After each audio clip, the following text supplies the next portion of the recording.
Hey everyone, Chris here with Clutter Reduction Junk Removal, Tanya. and we are at a storefront. It's a laser hair treatment removal center. They are changing location, so they're getting rid of some of the stuff, not all. There's a bunch of couches in there. We thought we were taking them all because some of them are really nice, but we're taking the two less nice ones.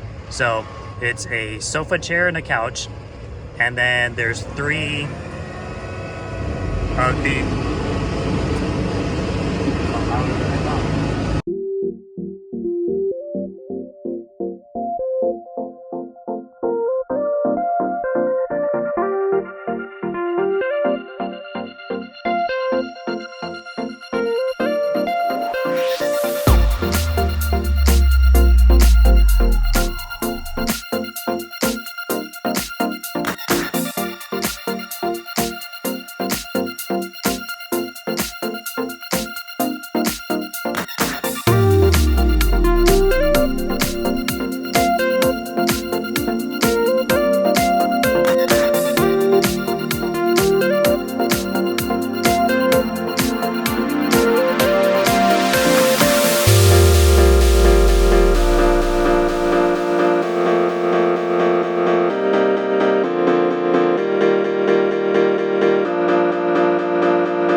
They did add this on kind of last second. My half load price is a little under 400. I probably could have just said it even for, but they were saying they might need us again because they're transitioning and they may get rid of more stuff as they go. So with that in mind, and it's really not a big piece, it's pretty thin, and I went over and test lifted it. It's super lightweight, so just kind of left it the way it is. If you're curious how we use the mattress bars for it, instead of trying to carry it too wide to put on the hand truck to make it out the door, basically we brought the mattress bars up to it, took one off.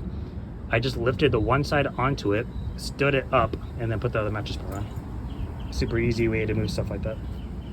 So now we just have the couches. I told her half a truck because theoretically you could stack these if you wanted to and then just stand the couches up and it'd be a perfect half a truck. So it's going to take up more space because I'm not stacking them, but it is by definition half a truck. So that's what we're charging it as. All right, that's everything. Took us about a half hour, which taking our time.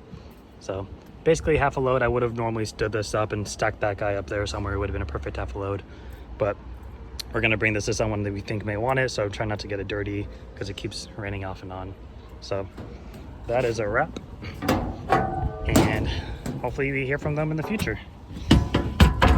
They just moved in here, they're not moving out. I misunderstood.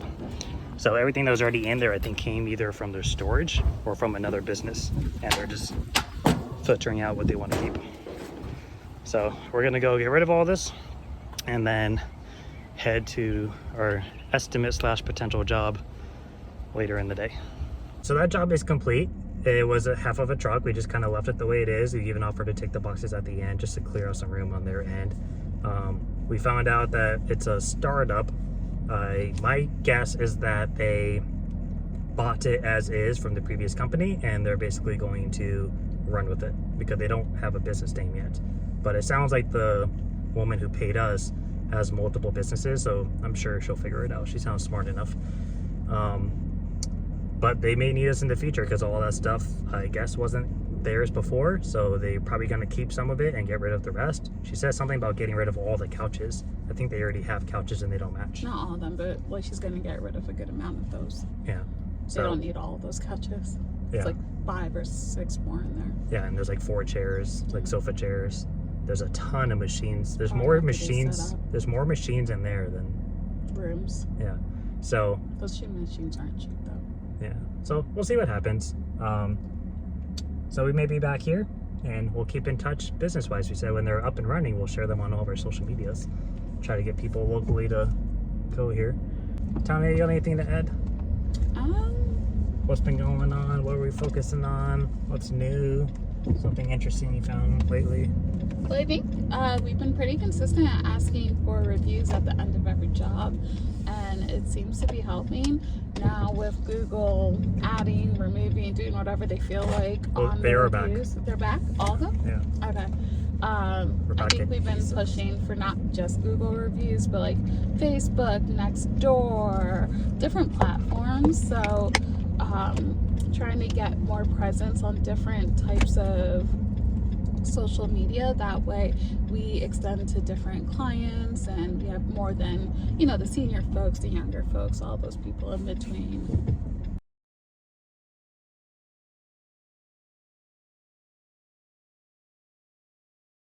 All right, we are at the dump right now, dropping off everything we weren't able to donate, which is some of the bigger pieces. They're just too difficult, and our lady is pretty filled up. So here we are.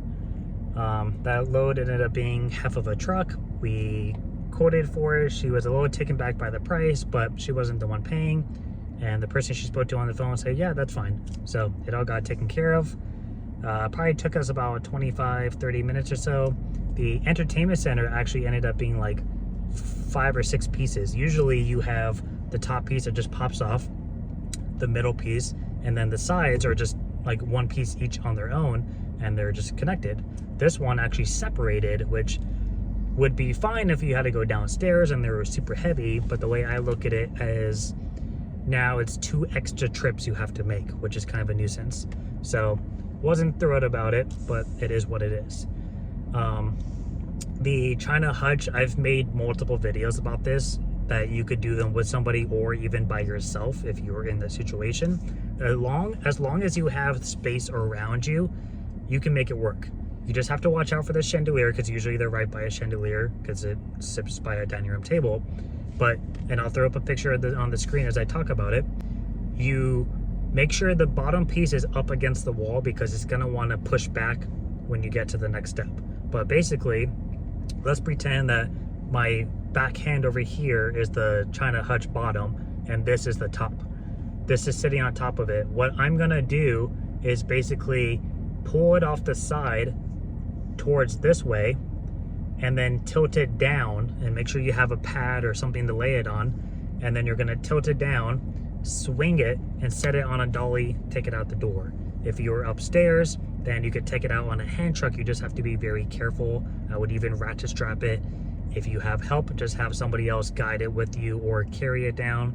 If you don't have help, be careful or find a way to make it as light as possible without just sawzalling it in somebody's living room. But that, I've never not had a piece I wasn't able to do myself. And even in this situation, it could have been done solo, but when you got somebody there, why not do it with somebody? So overall, pretty easy job.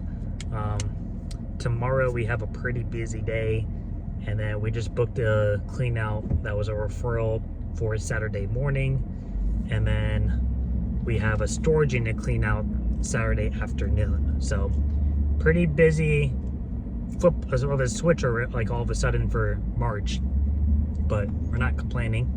It's good for business.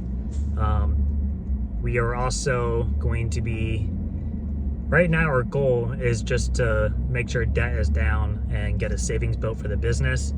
We're trying to do a 12-month emergency fund, and we were just going to do that in general, just in case, you know, we hit a recession or just business is bad, or maybe one of us gets severely hurt, especially me.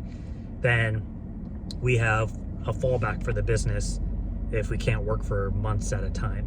I could hire employees, I guess, but in case we don't want to do that, it's just a safety net. Now,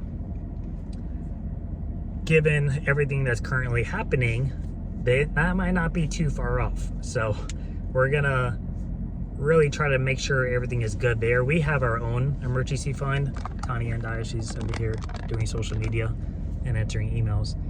But we have our own emergency fund, and we shoot for the 12-month because we're self-employed. But we want to make sure the business has one too, so that way if shit's hit the fan, then we can cover the bills, we can cover insurance, because our bills are majority just truck payments and insurance. That's like 90% of our bills, and that adds up to a little over $2,000. But that's like, I can't just freeze certain bills or cut back on certain bills, so it gets a little tricky, and we just want to make sure that everything could be covered if that were to happen. The last thing I want to do is let some, little recession like shut us down. You hear about that all the time, and I think that happens the most when people are like, when like you're so big and you have so much going on, and then all of a sudden your business just cuts out and you have no income anymore, or too little to do anything with. Then I think that's where you run the risk of having to close business. So while we don't have any employees at the moment, when we don't have any warehouse spacing, we're gonna try to maximize our backup plan to protect ourselves from that. And that also includes vehicles too. We're probably just gonna keep riding out with what we got. We have an idea for what we want next, and we're basically just trying to figure out if that's gonna be a this year project or next year project. So we're preparing just in case. I don't know about you guys, but I'm not confident about the world in the next 12 months, at least not in this country. So you got any thoughts, Tanya? Before we close out? I think that's good. Okay. Tanya doesn't want to talk to anybody. So that's gonna be it. Tomorrow's gonna be a pretty busy day, so that'll probably be a separate video on its own. Sweet.